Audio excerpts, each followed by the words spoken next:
everyone, in this video I'll compare the Trigger 7 Pro against the Trigger 8 Pro.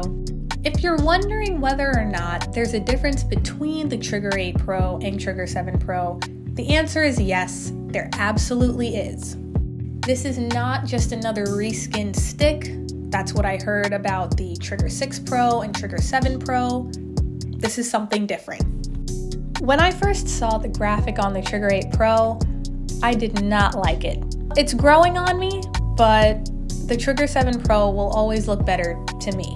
In 2022, with the release of the Trigger 7 Pro, we saw CCM change the colorway of the Ribcor line from green to purple. From the time of its release, and even now, I think the Trigger 7 Pro looks great. The purple looked good and it was subtle. As we can see here, the Trigger 8 Pro has a lot more purple on it. In regard to the shaft, despite the change in technology, both sticks feel the same in hand. The Trigger 7 Pro is slightly heavier than the Trigger 8 Pro by just a few grams, but it's not the most noticeable difference. The Trigger 7 Pro has grip with textured lines along the shaft. I didn't realize this at first because it was barely noticeable. The Trigger 8 Pro has grip with textured lines as well, but it's so much easier to feel and see these lines on the Trigger 8 Pro than on the Trigger 7 Pro.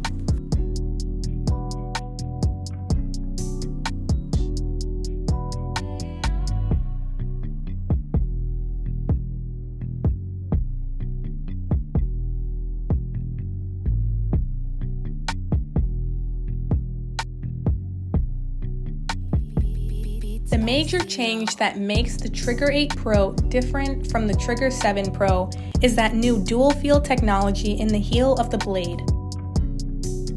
This outline here is a little misleading. Before I saw this picture, I thought the dual feel technology insert was only in the heel section of the blade.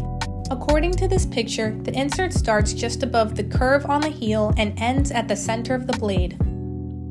So when I actually tried stick handling and shooting with the Trigger 8 Pro, I noticed that the entire blade felt dampened compared to the Trigger 7 Pro, which has a harder blade. The release on the Trigger 8 Pro and Trigger 7 Pro is very quick, which is great. I was actually very surprised when I took the first couple of shots with both sticks. I just stood there for a few seconds thinking about why I hadn't bought a trigger stick sooner, because I felt like I was missing out on something.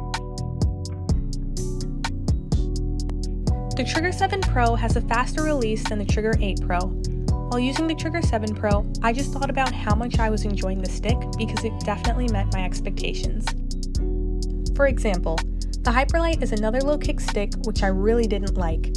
It wasn't what I wanted from a stick with a low kick point. The Trigger 7 Pro has the feel and performance I'm looking for from a low kick stick. When I used the Trigger 8 Pro, it was easy to notice how well the stick performed, but I kept thinking about how much I didn't like the blade. It was just too dampened for my liking. I very briefly compared it to the FT6 Pro blade, and it felt like the Trigger 8 Pro was more dampened than the FT6 Pro.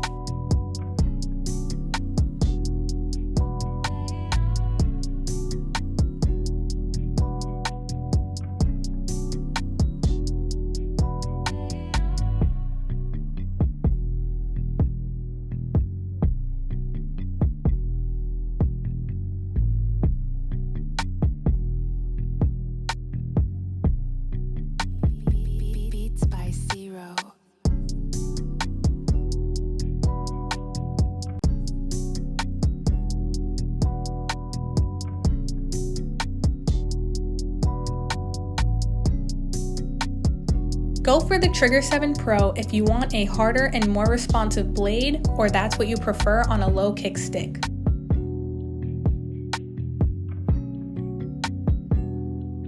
Go for the Trigger 8 Pro if you want a dampened feel in the blade on a low kick stick.